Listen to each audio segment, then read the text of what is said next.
Lord Lloyd Doggett is not going to be running in it. So that means that you, who voted in the Republican primary March 6, 2012, will make that decision. I was there when he gave us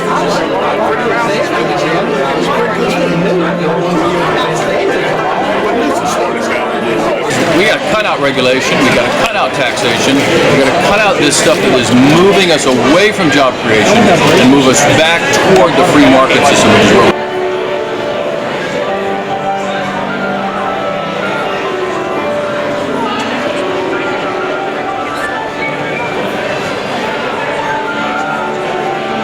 Here. I've served as mayor for 4 years of an 8-year stint I did as a city councilwoman. And I believe that that's what we're going to have to take to Washington. We're going to have to take those that haven't.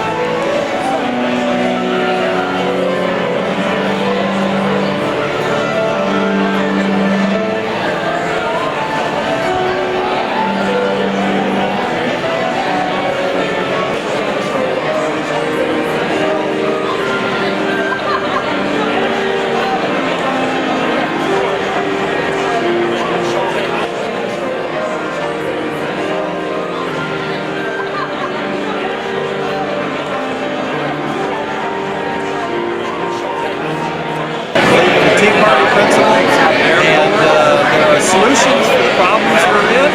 I'm preparing a plan called Restore America's Prosperity that will outline the ways that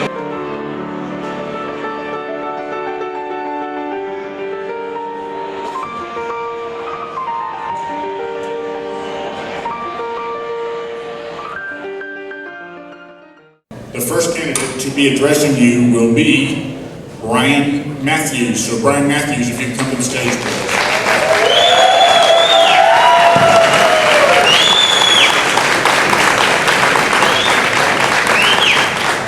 Thank you.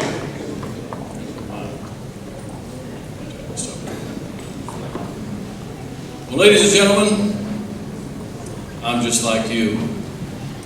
I want to speak to you from my heart. Our Creator God, by whom we were endowed with unalienable rights, has from the beginning called men and women forward. He did not bring me, my wife, and my 5 children to the beautiful hills of central Texas in order that we be ruled by an overpowerful government. I am passionate about our founders' vision, godly men who made it absolutely clear that we were to have a government for the people, not people for the government. We are duty-bound to speak truth where there has been lies and deception. And we are to be the light of the world. And yes, as you all know, that light has become dim and darkened in recent times through spiritual and moral depravity. But we must never lose hope. Why? Because the heart of America was built on the inspired, enumerated words that were given to us in the Constitution and the Declaration of Independence. We will not dishonor those who have given to us so selflessly and compromise the truths of the Founders' principles and be slowly legislated into exactly the kind of government Americans have risked everything to defend against. So what are the truths of constitutional conservatism? A constitutional limited government, a balanced budget, a strong national defense, the right to bear arms, personal responsibility, states' rights, private property rights, freedom of religion, and legal immigration. And we cannot allow ourselves, brothers and sisters, we cannot allow ourselves to rationalize the immorality of stealing from our children and future generations what our own greed has brought about by our growing debt. We must never lose heart, fellow patriots. This is an amazing time of opportunity in our nation's history, and we Texans need to lead the way. We are strong, courageous, compassionate, and charitable. We offer a hand up, while the federal government offers only a hand out. We have hearts filled with faith that leads us morally toward personal and charitable responsibility. We have hearts filled with family that is the bedrock of a mother and a father that will always be the stability and the foundation of our nation. We have the love of freedom, the freedom of free enterprise, the freedom of free markets, individuality, entrepreneurial, ingenuity, job creation, and prosperity without the burdens of overtaxation and overregulation that are exactly the opposite and shackle economic growth. Ladies and gentlemen, I'm just like you, a citizen patriot with a moral guide and a constitutional compass. My family and I actually live within the district of the Congressional District 25. We live out every day the dream of this amazing and heavenly blessed bound area of Texas, where we can worship and speak openly about our shared Christian faith, where there is freedom of boundless opportunity for my small business, and where we can raise our children and educate them in a way that we, their family, sees fit. And I declare to you, just as our founding fathers had in mind, it is exactly someone like you and me, not a career politician, not a lawyer, and not an economist, who is going to be the man to speak truth and have unwavering adherence to first principles. With God in his heart, family and brother patriots at his side, and the Constitution in his hand, that is the man to send to Washington to restore the founder's vision, your vision, my vision for our America. God bless you all.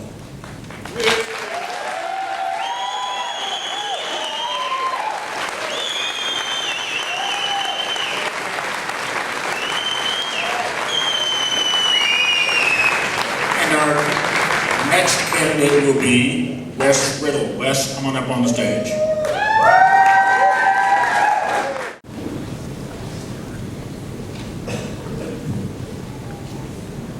Hi, I'm Wes Riddle, and I'm running for U.S. Congress in the new Congressional District 25. The new district goes from the hills in the hill country to the south all the way to agriculture and energy-rich fields to the north, from the Phantom Warriors at Fort Hood in the east to cowboy country in the west, and it is conservative. And it is so conservative that the newly redistricted incumbent Liberal Democrat Ward Lloyd Doggett will not be running. And it means it's up to you to vote, and whomever you elect in the Republican primary March the 6th, 2012 will be the new congressman, and so I ask you for your vote. Do your due diligence. Go to wesriddle.com and wesriddle.net. It'll take about as long as, say, a haircut. Speaking of which, did you hear the one about the florist who went into the barber, got his hair cut, and said to the barber, "How much do I owe you?" He said, "Well, nothing, because I'm doing community service this week." So he left, and the next day the barber goes to the barber shop and finds a dozen roses and a thank you card there. Later on, a policeman gets his hair cut and says, "Well, how much do I owe you?" Barber says, "Nothing, I'm doing community service this week." Next day the barber goes and finds a dozen donuts and a thank you card by the door. Later on that day, a congressman goes in and gets a haircut and says, "How much do I owe you?" The barber says, "Nothing, it's community service this week." So the congressman leaves. The next morning, the barber goes to open up and finds a dozen congressmen lined up for a free haircut. And that, folks, is the difference between the good citizens of this country and the political class that tries to run it. And I'll tell you what, I am not a career politician. I guess I could have said that there were a dozen congressional candidates lined up there for a free favor. But I am not a typical politician. I've never held elective office. But I'll tell you what I am. I believe that we've had too many politicians and not enough statesmen. I'm a native Texan, a West Pointer. I served in the Army for 20 years. I'm a retired lieutenant colonel. I've served in a hot war and a cold war. I've been on staff on embassies, and along the way, I got my master's degree at Oxford. I went back to the academy and taught American history and American political tradition. And I taught at Central Texas College and at University of Maryland University College. I'm an author. I've got a book called Horse Sense for the New Millennium and another book that comes out next year called Faith and Freedom. I am also a small business owner with my wife. We've had several businesses. My wife for 26 years. The latest ones we had are a retail business and a classic movie and dinner theater. And as much as we enjoy what we do, and as much as we enjoy each other, I would tell you that the election, March 6th, is a seminal one in the history of this country. And the people of Central Texas and North Central Texas have to send an unmistakable message to Washington, D.C. that we want no more of this transformational road to serfdom and socialism. We do want a restoration of the Constitution, including the terms and the limitations on the power of the federal government that the founders intended and gave to us if we would keep our freedom. Folks, because no matter what the president and his czars believe about the people's policies, the people do know better, because the people know that marriage is between one man and one woman. The people know that life begins at conception. The people know that faith and freedom are not antagonistic but mutually reinforcing. They know that the government cannot continue to spend more than it takes in, and that to borrow 42 cents on the dollar leads to insolvency and bankruptcy. The people know that manufacturing jobs, to get them back, we're going to have to stop selling out to China. We're going to have to reduce corporate income tax rates. We are going to have to stop giving foreign aid to China and other countries. And we are going to have to control our borders, because a country without borders is not a country at all. And folks, the people know that those folks who cling to their guns and their religion, in the words of Obama, are doing what their fathers and grandfathers did, and what the people who founded this country did, and built this country, and protected this country from the likes of tyrants and those would-be tyrants. And I would ask you to remember what George Washington said. He said, "Let us raise a standard to which the wise and the honest can repair, and the rest is in the hands of God." The West Riddle for U.S. Congress campaign has raised this standard, and I ask you to rally, and I ask you to stand with me for faith and freedom in our time. Thank you, and God bless you in the state of Texas.